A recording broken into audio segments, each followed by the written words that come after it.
करोड़ों हत्याओं को नाश करने वाली वह दिव्य शिवरात्रि का जो व्यक्ति व्रत कर लेता है, उसके समान इस संसार में दूसरा कोई व्रत है ही नहीं।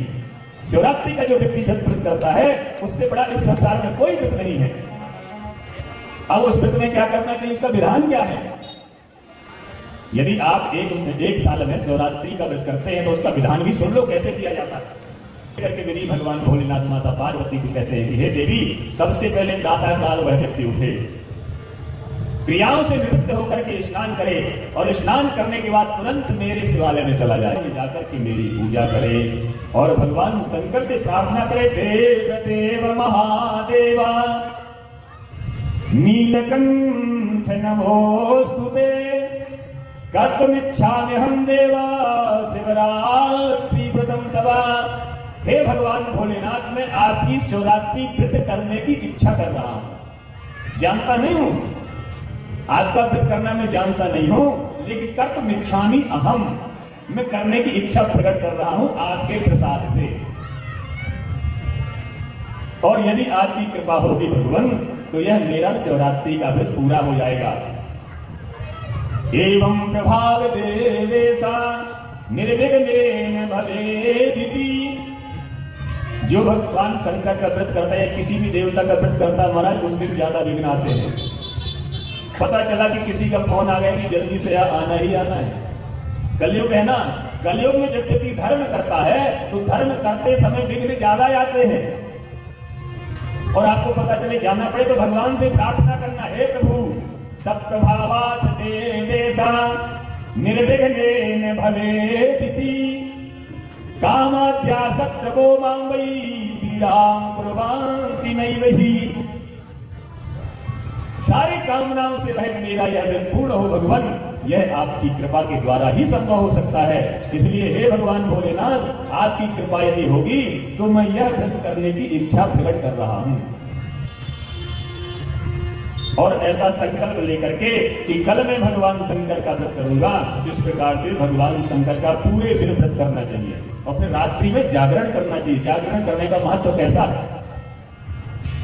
शिवरात्रि का व्रत करने का जो जागरण करते हैं, रात्रि को जागरण करते हैं, उसका बहुत बड़ा महत्व बताया गया है। दिन भर जागो, भगवान की पूजा करो और रात्रि में भी जागो, भगवान की पूजा करो, तभी शिवरात्रि का व्रत का फल पूरा होता है और तभी आपको वह फल प्राप्त होता है, तभी वृद्धि पूरा होता है।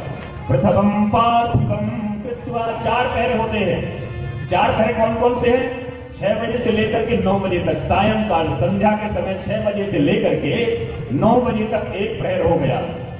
शिवरात्रि का एक प्रहर हो गया 6 से 9, 9 से 12 दूसरा प्रहर हो गया और 12 से 3 तीसरा प्रहर हो गया और 3 से 6 चौथा प्रहर हो गया। ये 4 प्रहर की पूजा भगवान शंकर की करना पड़ता है रात्रि के समय 6 बजे तक, मतलब 6 से 6। अब वह पूजा कैसे करना है? बोले प्रथम प्रहर की पूजा कैसे किया जाए भगवान? पार्थिव शिवलिंग, जहां जैसे यहाँ पर हम बनाते हैं ना पार्थिव शिवलिंग, रोज बना रहे हैं 7-8 दिन से, ऐसे पार्थिव शिवलिंग बना करके और अनेक स्तोत्रों से भगवान शंकर का स्तवन करें। और यदि आपका स्तोत्र नहीं भी आ रहे हैं तो भजन के द्वारा भगवान शंकर का स्तवन कर लीजिए, तो भी भगवान भूतनाथ प्रसन्न होकर के वरदान दे देंगे। संस्कृत यदि आपको नहीं आती है तो जो भी आता है, मैंने अभी आपको बताया है कि मेरे वचन से जो भी निकले भगवान वह आपकी स्तुति हो जाए और भगवान शंकर उसको ग्रहण कर लेते हैं। इस प्रकार से प्रथम प्रहर की पूजा करना चाहिए। यदि पार्थिव शिवलिंग की पूजा नहीं कर पा रहे हैं, यदि शिवालय है तो शिवालय में जाकर के भी पूजा कर सकते हैं, लेकिन पार्थिव शिवलिंग की पूजा का महत्व ज्यादा बताया गया है। 4 प्रहरों की पूजा करने के बाद में फिर उस मूर्ति का विसर्जन करना चाहिए। जो हम पार्थिव शिवलिंग बनाते हैं ना, तो उन 4 प्रहरों की पूजा तक रखना चाहिए। रात्रि में विसर्जन नहीं किया जाता। जब सुबह 6 बज जाए उसके बाद में पूजन करने के बाद में उस मूर्ति का विसर्जन कर दें। शतमष्टोत्तरं मंत्रं पठित्वा जलधारया पूजयेच्चा शिवं तत्र निर्गुणं गुणरूपिणं। यदि आपको वेद मंत्र नहीं आता, और वास्तव में वेद मंत्र सभी को थोड़ी आता है, वो तो वैदिक ब्राह्मणों को आता है वेद मंत्र। तो यदि वेद मंत्र नहीं आता है तो सिर्फ ओम नमः शिवाय इस मंत्र से जल धारा करें भगवान शंकर का, जब तक आप कर सको तब तक। तो गुरु दत्तेन मंत्रेण पूजयेत् ध्वजम् अन्यथा नाम मंत्रेण पूजत वै चा सदा शिवम्। जो आपने गुरु मंत्र लिया है उस गुरु मंत्र के द्वारा भगवान शंकर का अभिषेक करते रहे, भगवान शंकर दूसरे की भक्ति से भी प्रसन्न हो जाते हैं। ऐसे दीप नैवेद्य आदि से पूजा करना चाहिए। फिर धेनु मुद्रा, धेनु मुद्रा आप लोग ज्ञान लें, इसको बोलते हैं धेनु मुद्रा, रोज यहाँ पर बताते होंगे। ये धेनु मुद्रा है, इसके द्वारा भगवान को नमस्कार करें। ये धेनु मुद्रा बना करके भगवान भोलेनाथ को प्रणाम करें। भगवान शंकर धेनु मुद्रा के प्रणाम करने से जल्दी से प्रसन्न हो जाते हैं। फिर क्या करना चाहिए? फिर 5 ब्राह्मणों को भोजन कराना चाहिए। दूसरे दिन की विधि बता रहा हूं, ये 4 पहर की पूजा करने के बाद 5 ब्राह्मणों को भोजन कराने के बाद में उनको यथाशक्ति दक्षिणा दे। पुनर्द्वितीये च संकल्पे सुसमाचरेत् अथवैकदैव संकल्प्य कुर्यात् पूजां यथा विधाम्। इसी प्रकार से प्रथम पहर की, दूसरे पहर की पूजा करे, बिल्व पत्र आदि से अर्चन करे, बिल्व पत्र चढ़ाए, समी पत्र चढ़ाए, भगवान शंकर की पूजा करे।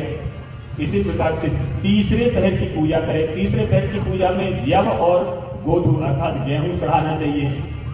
चौथे पहर की पूजा में उड़द और मूंग एक सप्तधान्य बना करके भगवान शंकर को अर्पण करना चाहिए।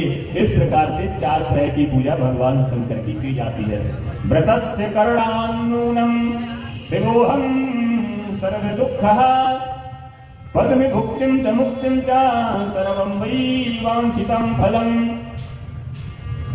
भगवान शंकर की कृपा से जो व्यक्ति इस व्रत को करता है तो शिवोहम अर्थात वह शिव के समान हो जाता है। मैं शिव हूं, शिवोहम शिवस्य दासोहम। जीव कभी ब्रह्म नहीं बन सकता, जीव तो जीव ही रहेगा। बस उसको इतना मानना चाहिए कि मैं भगवान शिव का दास हूं।